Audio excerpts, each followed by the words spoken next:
Անամոթներ։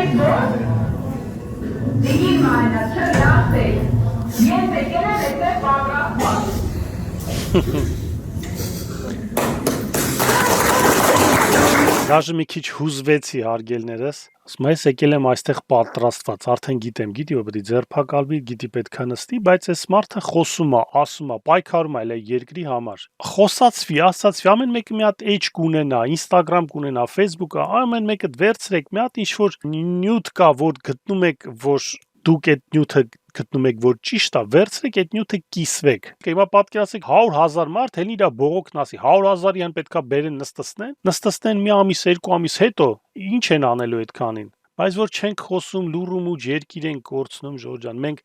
էլ ազգ լինելու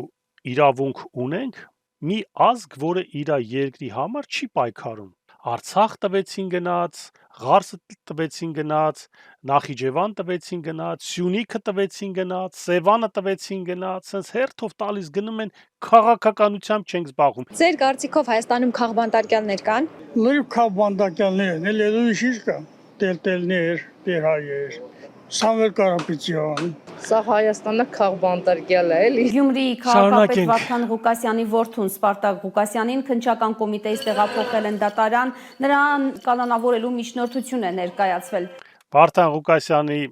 որդուն էլ տարան կալանավորելու։ Այսօր սկանդալային տեղեկություն է հայտնել հոկտեմբերի 20-ին Գյումրիից բերման ենթարկված մեր ձևով շարժման անդամ իրավաբան Ռուբեն Մխիթարյանի փաստաբանը։ Պարզվում է Մխիթարյանի դեմ ցուցմունք է տվել մի ոստիկան, որն ընդհանրապես